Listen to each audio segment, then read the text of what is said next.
सिया रामचंद्र भगवान की जय, श्री बिहारी लाल की जय, श्री सद्गुरुदेव भगवान की जय। सीताराम सीताराम सीताराम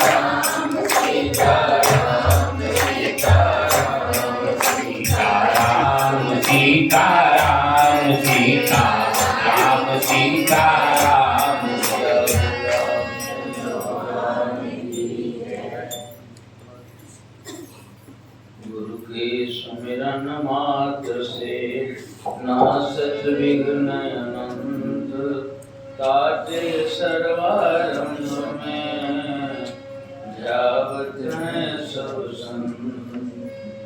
हाथ जोड़ धर्मेंद्र कहे मोरे करुणा सिंधु कबीर, तुम्ही न आते जगत में को हर तो मेरे पीर। सुरति करो मेरे साइया पड़ा हो जग माए, देखत ही बह जाएंगे जो नहीं पकड़ो माए। पार ब्रह्म परमेश्वर पूर्ण सच्चिदानंद, नमस्कार गुरु आपको सब संतों के संग। बोले सद्गुरुदेव भगवान की जय। परम प्रेमी गुरु सत्संगी धर्मानुरागी सज्जनों एवं देवियों, आज सत्संग चर्चा के दूसरे दिन में हम यहाँ बैठे हैं।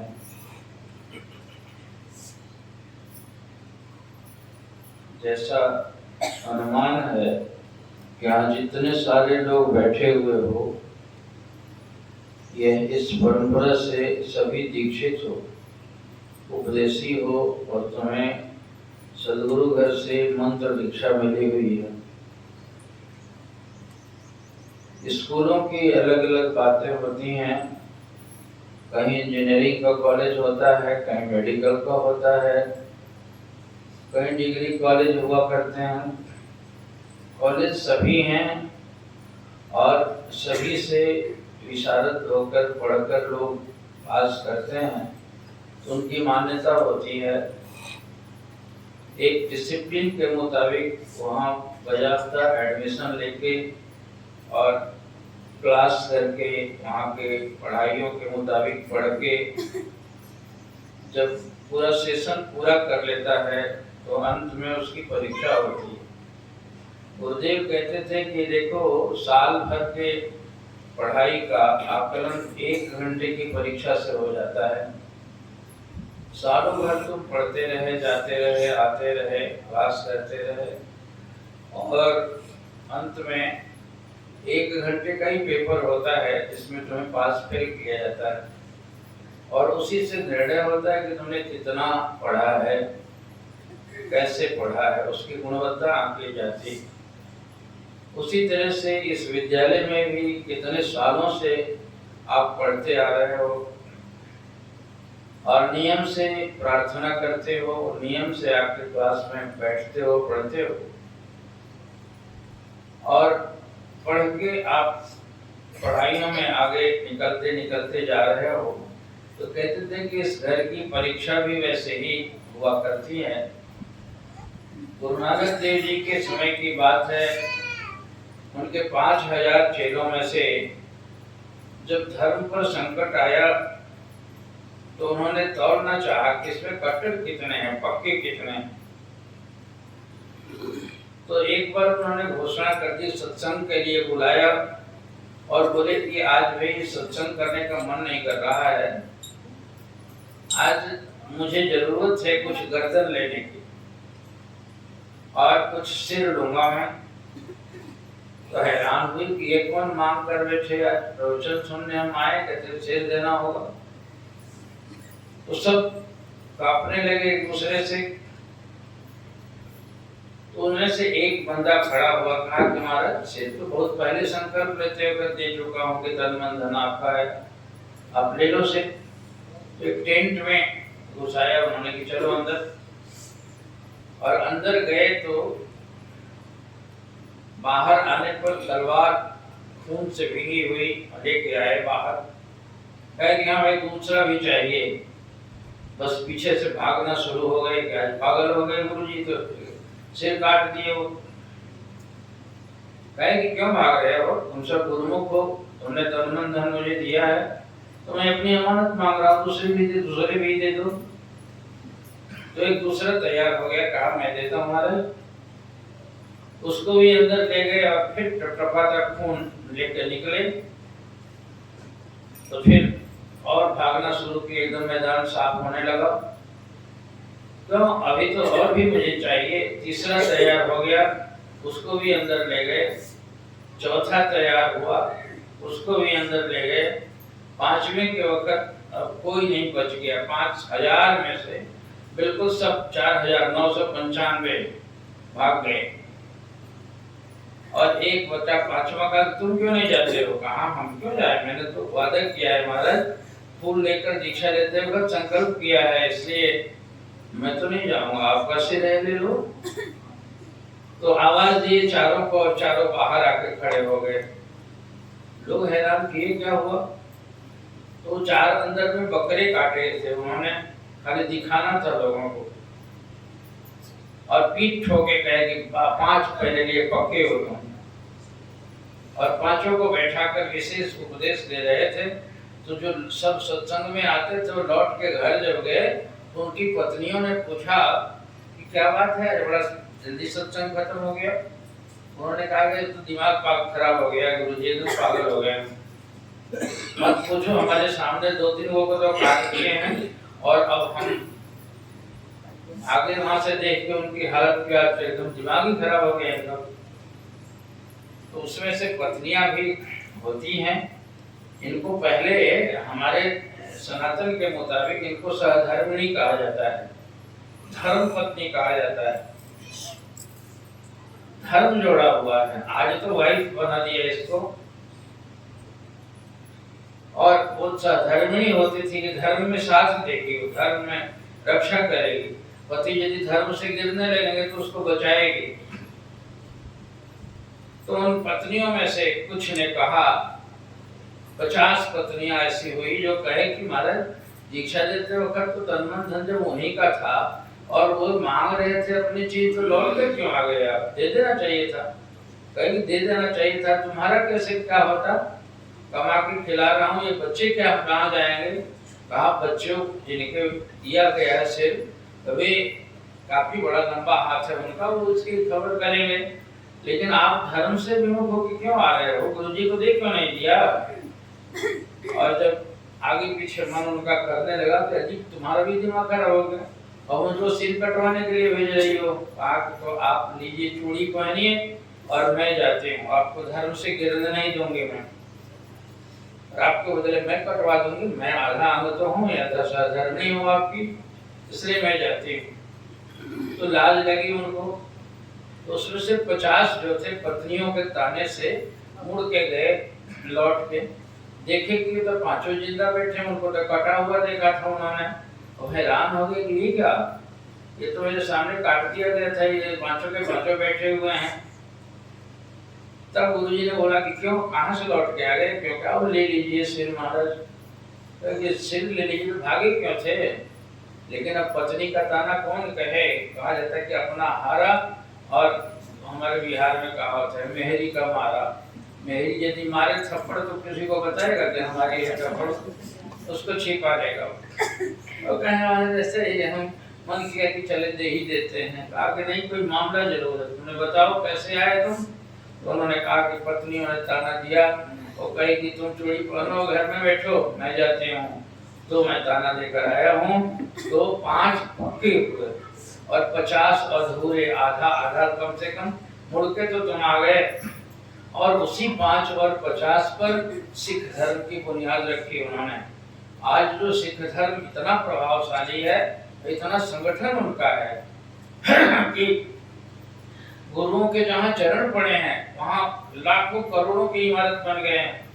गुरुजी रास्ता में जाते जाते कहीं जरा सा पानी पीने के लिए, आराम करने के लिए बैठे हैं, वहां भी गुरुद्वारा बना हुआ।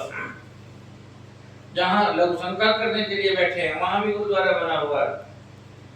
केसगंज गुरुद्वारा, जहाँ एक केस गिर गया है नानक जी का, वहां बटाले में देखा, वहां भी केसगंज नाम ही पड़ गया उसको। उनका केस शीशे में रखा हुआ, उसका गुरुद्वारा बन गया। इतना सिख धर्म प्रबल है कि उनके गुरुओं का जरा अपमान तो हो जाए, कट मरेंगे बिल्कुल ही, छोड़ेंगे नहीं। इतना कट्टर कौम, तो कट्टरता की परीक्षा हुई ना।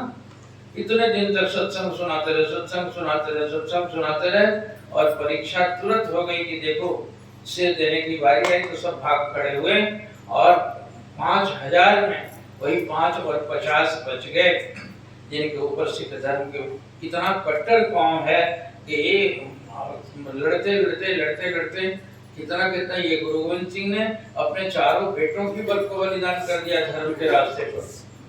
और बेटों की कहानियां, उनके त्याग को, बलिदान को देखकर वहीं खड़े हो जाते हैं। उनके 2 बेटों को दीवार में चुन दिया उन्होंने, जिंदा। ये सरहंद साहिब में गुरुद्वारा है, उनके बच्चों को चुन दिया। और उनकी माता को, गुजरी मैया को छत पर चढ़ा के कहा कि देखो ये दशा अपने पोतों की। तो बड़ा लड़का लंबा था, छोटा छोटा था, तो उसके वक्त तक दीवार जब पहुंची तो उसका दम घुटने लगा। तो बड़े बेटे के आंख से आंसू निकल आया। तो जल्लाद जो कर रहे थे हुक्म पर मुसलमान बादशाह के, तो उसने पूछा कि क्या बात है, रो रहे हो, धर्म बदलोगे क्या? कहा कि अरे नालायक, तुम अपना काम करो ना।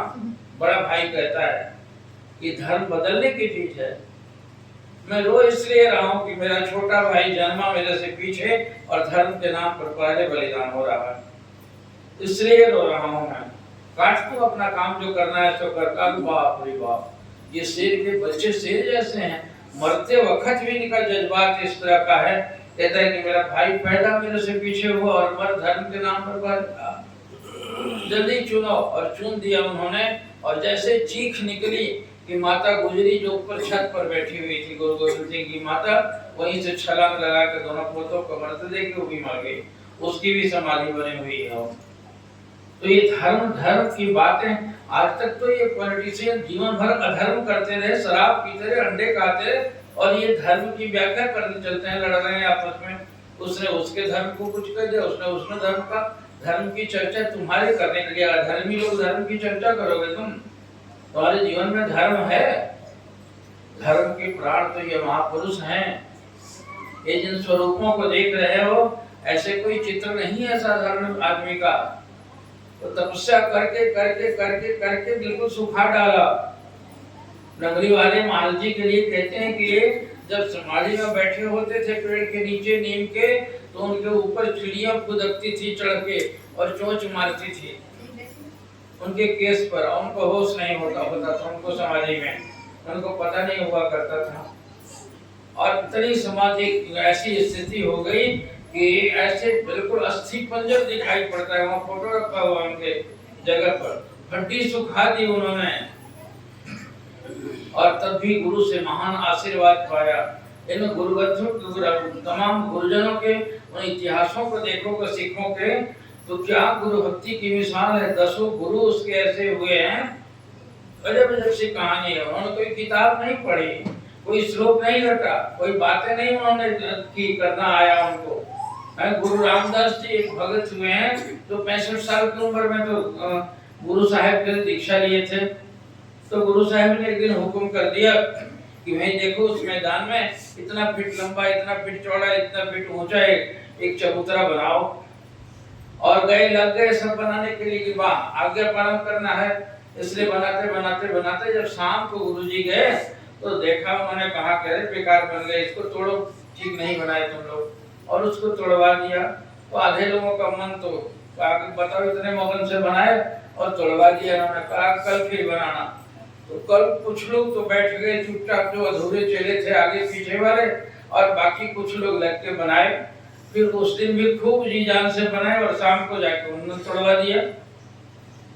तो आधा भाग खड़े हुए बताओ रोज रोज मेहनत करवा के तोड़वा देते हैं। उस दिन भी तोड़ दिया और तोड़ देने के बाद में फिर कुछ लोग लगे रहे, तीसरे दिन भी गा के फिर बनाओ और फिर तोड़वाया, चौथे दिन भी लगे फिर तोड़ो, और धीरे धीरे संख्या घटती गई घटती गई घटती गई। वही बूढ़े बाबा जो 65 साल के थे वे लगे रहे मिट्टी लगा लगा के। शाम को गुरुजी कहे कि क्यों अधूरा ही रह गया, दिन भर में बना नहीं? कहा नहीं महाराज, बस अकेले लगा हुआ हूँ, बना दूंगा। कहा अकेले क्यों लगा है, बाकी कहाँ चले गए? आगे बाकी छोड़ के भाग गए। क्यों भाग गए? अब पता नहीं, आपने और वे कह रहे थे कि रोज बनवाते हैं और तोड़वाते हैं, इसलिए क्या बनाने से फायदा है, सब चलते गए। कहा तू भी चला जा। कहा महाराज मरने के दिन तक प्राण जब तक बचेगा तब तक मैं आपका चेला हूँ ना, मैं इस चबूतरे का चेला तो हूँ नहीं। आपने कहा बनाऊंगा, कहा तोड़ दूंगा, मैं अंतिम वक्त तक भी एतराज नहीं होगा मेरे मन में, और आपकी आज्ञा पालन करना मेरा धर्म है। और एकदम उठा के गोद से लगा दिया गुरु साहब ने कि जा, आज से तुम्हें गुरुगद्दी का अधिकारी बनाया, और अपनी सारी रूहानियत उनके छाती में करके उनके वक्षस्थल में पूरा भरपूर कर दिया। और वही गुरु रामदास हुए हैं। उनके सिखों की परंपरा, सारे गुरुओं की कहानियां हैं अजीब सी। क्या तो गुरु की आज्ञा पर मैं कहता हूँ कभी कभी कि मटकी में पानी भरा हुआ हो, एक खाली हो, उसको मटकी के पानी को दूसरे में ढकेलने के लिए, उतारने के लिए क्या करोगे? मटकी के मुंह को उसके मुंह से सटा दोगे तो पानी नीचे में आ जाएगा। यदि आधा ही सटा पाओगे तो आधा आएगा, यदि चौथाई सटाओगे तो चौथा पानी आएगा। यदि बिल्कुल घड़े नीचे वाले का मुंह इधर और तुम अपना मुंह इधर किए रहोगे तो सारा पानी गिर जाएगा। तो ये गुरु शिष्य परंपरा से जो ज्ञान आया है, तो इन महापुरुषों को श्रोत्रिय भी कहा जाता है। श्रोत्रिय श्रुति का जिनको ज्ञान हो उसका भी होता है, और एक श्रोत्रिय का अर्थ इस प्रकार भी किया जाता है जिनको गुरु के श्रीमुख से सुन के ज्ञान हुआ हो, उस तत्व ज्ञान को गुरु उसका सुनाया हो और श्रुति में धारण कर लिया हो, भी श्रोत्रिय कहलाता है। तो वे महापुरुष इस तरह के हुए तो उनके मन से मन को मिला दिया, तो उनके मन में तो पूरा तत्व ज्ञान, सारा ब्रह्मांड का ज्ञान समाया हुआ, वो ज्ञान उसमें से उसमें उतर के चला गया। और यदि पूरा नहीं मिला पाया, अधूरा मिला पाया, जैसे चेले कुछ ने तो समर्पण कर दिया, कुछ भाग खड़े हुए, कुछ ने तो चबूतरा बनाया, कुछ चबूतरा छोड़ के भाग खड़े हुए, तो ऐसे ही अधूरे लोग होते हैं। गुरुजी की बातों में तर्क करने का, कल मैं कह रहा था सेवक की परिभाषा, तो सेवक ऐसा ही होता है कि मन बेचे सतगुरु के पास, तिस सेवक के कारज रास। वैसे सेवक के जो अपने मन को, गुरु के मन को बेच लेता है, उसका कार्य जो है वो रास आ जाता है, वो सद जाता है। हम दंडवत करते हैं, उसमें भेद होता है। दंडवत का मतलब डंडे की तरह से गिर गए, मेरा प्राण नहीं है, मैं बस आपके सामने निष्प्राण हो जाता हूँ, तब गुरु साहब आज्ञा देते बेटा उठो। और अब उठा हूँ तो धरती पर जब तक चलूंगा, जब तक प्राण रहेगा तब तक आपकी आज्ञा का पालन करूंगा, ये उसका मतलब होता है। रामायण इत्यादि में लिखा हुआ है, भूतल पर लकुटी की नाई, जमीन पर लकुटी कहता डंडा की तरह से गिर गया। इसको मुरीद भी कहते हैं मुसलमानी भाषा में। शिष्य को मुरीद का मतलब मुर्दा हो जाना। गुरु ही केवल मेरा जिंदा है, मैं मुर्दा हूँ, उसके सामने मैं कुछ भी नहीं हूँ। और ऐसी स्थिति आने के बाद ही उनका वो तत्व ज्ञान उतर पाता है। 4 पद्धतियों से जो ज्ञान हुआ है, उन 4 पद्धतियों को की व्याख्या की जाती है। एक तो ज्ञान, शास्त्रों के ज्ञान का मंथन करते करते, चिंतन करते करते उसमें धारणा हो जाती है। शास्त्र के अध्ययन करते हैं ऋषिकेश और वहाँ बड़े हुए जो लोग हैं आश्रमों में, उस तरह से शास्त्र का, वेदांत वाक्य का इस तरह से काम। मैंने तो ऐसे एक बुजुर्ग संत को देखा जो 110 वर्ष की अवस्था के थे वे, और मैं 40 साल पहले उनको देखा था।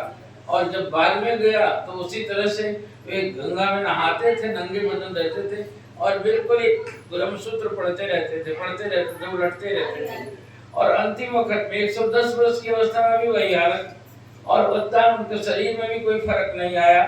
तो मुझे प्यार करते थे, कुछ दिन उनकी सेवा की थी मैंने। तो मैंने कहा कि महाराज आप इतने दिनों से पढ़ रहे हैं, उसका तो एक एक पंक्ति याद हो गया होगा। तो मैं आपसे जिज्ञासा करता हूँ कि उस ब्रह्म ज्ञान और जो जो वेदांत के वाक्य हैं उनका शब्दार्थ तो उतरा है या भावार्थ आपके चित्त में उतर गया है या उसकी स्थिति बन गई है आपकी? तो उन्होंने हंसते हुए कहा, बेटा 10 वर्ष की उम्र में जितना भोला भाला और सादा सादा चरित्र हमारा शरीर था, और आज 110 वर्ष की उम्र में भी इसमें कोई विकृति या विकारी भाव नहीं आया है। और उसके दावा के साथ कहा था कि ये पूर्ण नैष्ठिक ब्रह्मचर्य के पालन से ये शक्ति देख रहे हो कि 40 साल पहले जिस बूढ़े को देखा था आज भी मैं वैसा ही हूँ। तो एक तो ज्ञान के चिंतन से भी उतरा, और योगियों की हालत आई लाहिड़ी महाशय जैसे। और योग में जो अष्टांग योग बताया गया है, धारणा ध्यान समाधि की स्थिति, और उस रास्ते से भी गए। तीसरा भक्ति के आचार्य हुए चैतन्य देव जैसे, जो उन्होंने भक्ति पद से कीर्तन करा के लोगों को ये किया। और चौथे निष्काम सेवा से भी कोई स्थिति प्राप्त होती है। कामना सेवा में ला देने के बाद में चित्त पर एक लिपायमान हो जाता है, ऐसी भावना बन जाती है। इसलिए हर कार्य को निष्काम भाव से करो। जैसे भगवान कृष्ण ने अर्जुन से कराया, कहा कि यत् करोसि यत् स्नासि यत् जोहोसि ददासि यत् तपस्सि कौन्तेय तत् कुरुष्व मदर्पणम्। मुझे अर्पण कर दो, जो धरो सो मेरे खातिर, जो करो मेरे लिए, यह तेरी मेरी जिम्मा है, अर्जुन तेरा बेड़ा पार है। तो उस चौथा जो है निष्काम सेवा का भी पथ है। हमारे आचार्यों ने शुरू में परमहंस महाराज जी ने बहुत तपस्या की, नंगली वाले ने बहुत तपस्या की। परमहंस महाराज जी ने तो नग्न दिगंबर रह के रोहतास के जंगल में कपड़े भी नहीं पहने और हाथ पे कोई धातु नहीं स्पर्श किया, पत्ते चबा चबा के, और किसी ने कुछ डाल दिया तो डाल दिया, वरना 9 वर्ष तक जंगलों में घूमते रहे। वहां से आए तो फिर चर्चा आती है, नगरी वाले को वहां से लाके यहाँ तपस्या में बैठा है और खुद गुफा खोद के वहां बैठ गए। वो गुफा ही खोदते रहे, कोई आश्रम नहीं बनाया उन्होंने। और अपने शिष्य से उन्होंने तपस्या कराई, जिन्होंने योग भी कराया, भक्ति के बड़े बड़े महापुरुष तैयार किए, और सेवा की भी इनके दरबार में बड़ी महत्ता थी। वो आज्ञा दे दी, उसके ऊपर मर मिटने की हालत थी। तो ये तीनों पद्धतियों के महापुरुष उनके परंपरा में तैयार हुए। सैकड़ों महापुरुष जो देश के कोने कोने में घूमकर बड़े अच्छे अच्छे वेदांती और प्रवक्ता भी तैयार हुए, उनके योगी भी तैयार हुए, नंगल वाले स्वामी जी जैसे। ये वैसे देखते देखते अदृश्य हो गए सबके बीच में भी। तो ऐसे योग के निष्णात थे, उनका योग दर्शन पर किताब है, जो आंखों से देखा हाल उन्होंने अभी प्रकाशित हो रहा है। और फिर सेवा के कहना क्या था, हमारे परम सरकार थे जो जीवन जो रात भर गुरु महाराज जी की सेवा में थे, नंगली वाले महाराज जी के, और कहीं मच्छरदानी टांगना था, डंडे नहीं थे, 2 डंडे थे, 2 डंडों को उधर बांध दिया और हाथ ऐसे किए, सारी रात जगे रहे। तो उन्होंने आशीर्वाद दिया था कि बेटा मेरे ऊपर तूने चांदनी तानी है, तेरे ऊपर भी रास्ते में चांदनियां तनेंगी, और मेरा आशीर्वाद है। उन्होंने कितना कितना दुस्सह कार्य किया उनकी आज्ञा से। तो ये सेवा के निष्णात थे, इसीलिए इनको हनुमान कहा था उन्होंने। बस आज्ञा हुई और हुक्म हुए, कूद गए, आगे पीछे क्या होगा सोचना नहीं। आग लाओ परम जल्दी जल्दी से, ठंडा है, हमको मालिश करवाना है। वहाँ गए, बर्तन नहीं मिला और अंगोराई उठा के लेके आ गए और रख दिया। रखते रखते पूरे दोनों आगे पीछे के चमड़ी खत्म हो गई, उतर गई। उन्होंने हाथ पकड़ा कर, पागल ये क्या कर बैठे तुम? ये चुपचाप खड़े हैं हाथ जोड़े हुए।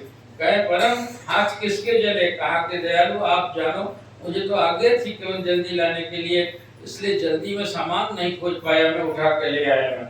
तो ये ऐसी सेवा की उन्होंने। तो ये 4 प्रणालियों से हमारा दरबार, तुम जोगी नहीं बन सकते, तुम बड़े भारी भक्ति के हृदय तुम्हारा इस तरह का नहीं है, जैसे मीरा और गोपियों जैसा तुम हृदय नहीं बना सकते, तुम शास्त्र के नहीं हो सकते, तुम सेवा करो। सेवा करते हो, गुरु घर में माता लोग आती हैं और बर्तन धोती हैं, गीत गा गा के करती हैं, देखकर बड़ा आनंद आता है। और इस सेवा की प्रणाली से मेरे गुरुदेव ने इस स्कूल को चलाया और उन्होंने सेवा का मर्म बताया, सेवा की प्रेरणा दी और उसी सेवा के रास्ते पर हम सब चलने वाले हैं, चलते हैं। तो इन महापुरुषों के जीवन से, चरित्र से ऐसी शिक्षा लेनी चाहिए। ऐसे अवसर पर जब उनके कोई जन्मदिन होते हैं, उनके निर्वाण दिन होते हैं, निर्वाण दिन को मैं कहता हूँ उनका विजय दिवस है। जीवन में मृत्यु और जीवन के संघर्षों से, तपस्या से जूझते जूझते वो मृत्यु के पास को काट के वे महात्मा विजय को प्राप्त किए, इसलिए उनका निर्वाण तिथि मनाया जाता है। तो हम वैसे ही महापुरुष के जिन्होंने यहाँ तपस्या की है, उनके पसीने गिरे हैं इस भूमि पर, उसी में हम बैठे हुए हैं उनका आशीर्वाद लेने के लिए। और महात्मा जन अपने अपने आशीर्वचनों से, अपने अपने श्रीमुख से वही घुमा फिरा के एक ही लक्ष्य की प्राप्ति के लिए, आत्मोद्धार के लिए प्रेरणाएं देते हैं। उसको सात्विक और शुद्ध मन से, हृदय को खोल के उसे ग्रहण करो, अपनाओ, उसी में तुम्हारा कल्याण है। हरि ओम तत्सत। बोले दयालु सद्गुरुदेव भगवान की जय।